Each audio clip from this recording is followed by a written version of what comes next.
You seem pretty laid back. Do I seem laid back to you? Yeah, we're meeting each other head on. Like this. You know? So you're coming in matching me. That's Absolutely. embarrassing me, too. Well, I don't want to, be over the top and stuff. I started as an FM jock. That's where I grew up on, man. Did you grow up on, like, progressive? Jim Ladd. Yes. Jim Ladd, Where? yes. What? Detroit, Michigan. Whoa. I know. I have tapes of him. Oh, Because we yeah. used to listen to each other and try to talk like each other. Yeah, he was Mine the was Scott ultimate. Muni in New York. Scott Muni. You know Scott him? Muni. Yeah. All those guys are weird when you meet them, but on the radio as a kid, it was like they were the ultimate hipsters. Yeah. Hanging out with rock stars and all that stuff. And That trying to was- sound casual about it. Oh yeah. Oh yeah. Hey, Jagger has some boots like that.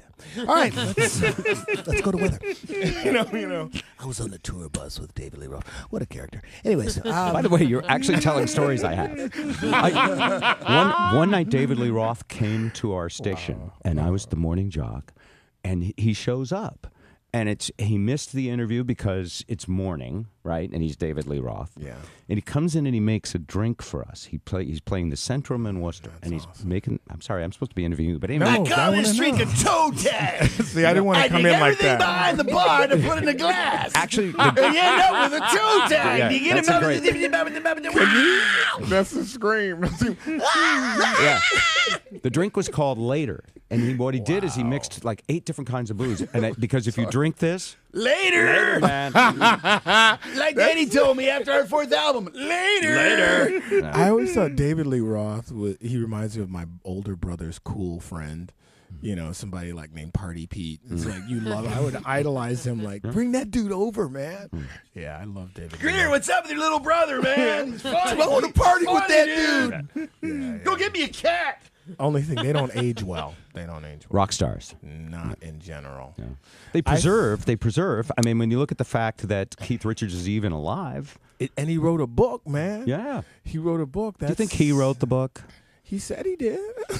Now he's You see writing. how high my voice went? He's writing a children's book now. That's He's scary. writing That's a book scary. with his grandchild. He's Now a you've grandfather. done so much, scary. David Allen Grier. Have you written a back book? to me. Yes, I have. Yeah, back to you. I wrote with a writer guy because I'd never written a book before, but I was like, why do you keep changing what I said? It's like, so then I would go and When you rewrite work it with a and stuff. writer, he wants to take you, but he wants to make it sellable, so he modifies it a little bit. Well, writers have to write. So in other words, if you write with a writer and say, I got up at 8 a.m., I crossed the street, they can't write that. No. Because that's impossible. They have to go, the sun was shining. It was a Exactly. partly cloudy day, was but a there was a street. crow flying by. Yeah, Should I cross it? yeah. I don't know. He First time faced the listening. dawn with an unparalleled earness. Like, what are you doing? Now we sound like the movie guy, right? Yes. In a world where David Allen Grier is crossing the street.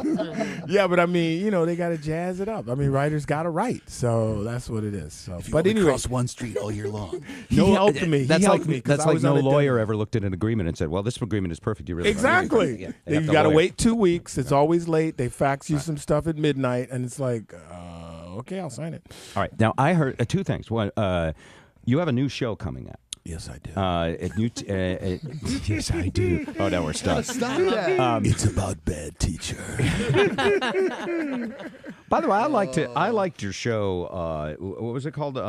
Chocolate News. Okay, let's just Yeah. examine what you just said. That was not a compliment. What was it I called? like the know. show. What the hell is this? First of all, your What's that voice thing went you're up. in? Your voice went up. Which Let's means put I'm this lying. in a different Yeah. context. I didn't like his show at all.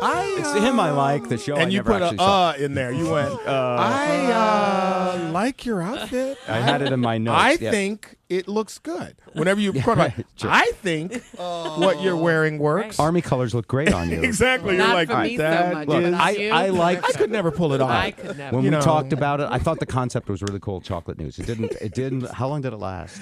One season. Which That counts. Let me tell you something. You know, the last For me, shows that last is a like 2 or success. 3 shows. And yeah. I've been on many of them. Yeah. I've been on many of them. We're not gonna talk about that. The first television show I ever did, I remember they called the cast in the hallway and they said, look, we are so good. We're not going to finish our order. You know, an order is like, we're going to order 13. We only did 9. That's how good we are. You know, the world is ready for this show. We're going to wrap it tonight. And we're going to put it on the air, and we're going to be a big hit. And everybody's like, yay! No. No. No. Do you think now do you ever think back, oh, if we had done this or that differently, it would have made a difference? Like I was thinking, like, you know how Fox News, they always put those blondes on. Like if you'd called it Oreo News and you had a co-host and like one of those reporters in the middle.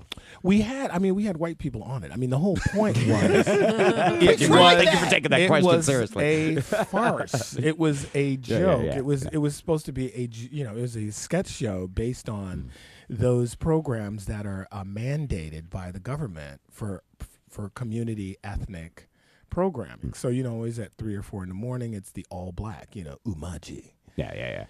From a black perspective, by and for and about black folks. So that was the whole conceit. But what conservatives be like, what is this? He's a racist. They actually thought that. Yeah. Yes. That's so weird. I did like this rant about just about politics and Rush Limbaugh, and we put it on YouTube, and the response was, what network does this guy work for? What news organization? Right. So they did not get the joke. Now, the new show is called Bad Teacher.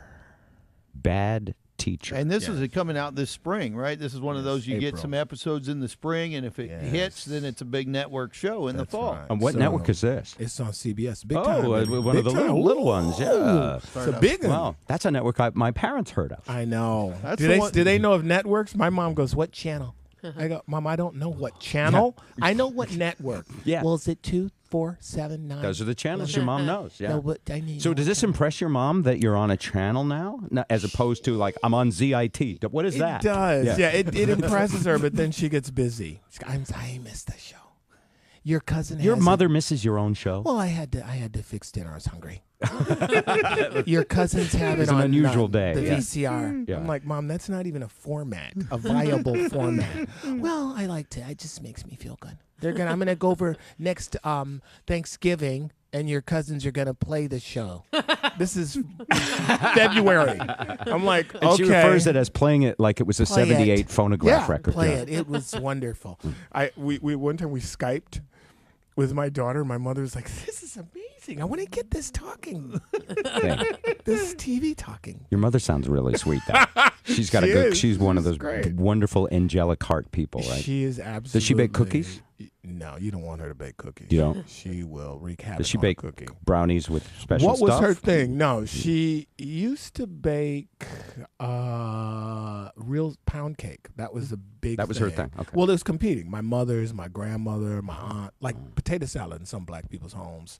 Everybody had their own mix. Their own recipe. Yeah, pound that's right. cake is a pound of butter, pound of flour, pound of sugar. Boom. And was it also like my potato salad could kick your potato salad's ass? Yes, because a real good pound cake doesn't have lumps in it. The bad, like when my sister made it, it had a big glob of butter in the middle, and you're like, no, this is not good. Yeah, my grandmother would make it the best. It was just pound cake, no icing, no nothing. It was butt naked.